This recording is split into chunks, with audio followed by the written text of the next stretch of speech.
Have you ever argued with someone, and instead of yelling, they just go quiet? They stop texting. They walk past you like you don't exist. They look straight through you, and somehow, you're the one apologizing, not because you were wrong, but because the silence became unbearable. Psychologists call this the silent treatment, and most people misunderstand it. We're taught that silence means maturity, space, emotional regulation, but there's a difference between taking space and using absence as leverage. Healthy space sounds like this: I'm upset, I need some time, let's talk later. There's clarity, there's a return. The silent treatment has neither. It's open-ended, and your brain does not handle open-ended rejection well. When someone shuts you out, the same region of your brain that processes physical pain activates. Your nervous system reads exclusion as threat. That's why it feels physical: tight chest, racing thoughts,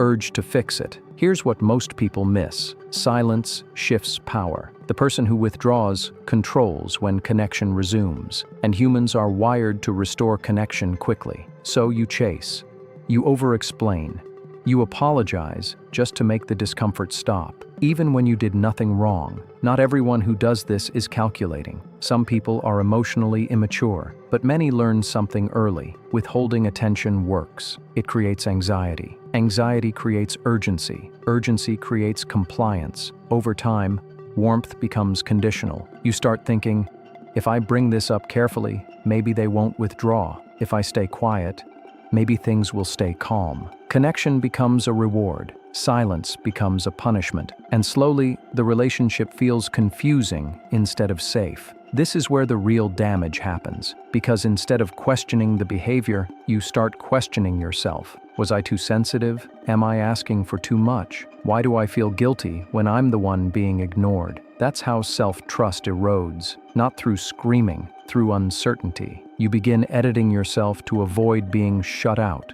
That's not space, that's conditioning. So how do you break the pattern? First, learn the difference. Space includes clarity and a return. Punishment includes silence without explanation and connection that resumes only when you submit. Second, regulate yourself instead of chasing them. When the silence starts, pause. Let your nervous system settle before you send another message. The urge to fix it is your anxiety talking, not your responsibility. Third, stop negotiating for basic communication. You can say calmly, I'm open to talking, but disappearing isn't okay with me, and then allow their response, or lack of one, to tell you something. You stop trying to end the silence. You stop filling the void. You let it reveal what it really is. Silence only works when you're afraid of losing the connection. The moment you can tolerate the quiet, the leverage disappears, because their silence was never proof of your worth. It was proof of their emotional limits. The next time someone tries to punish you with absence, don't chase.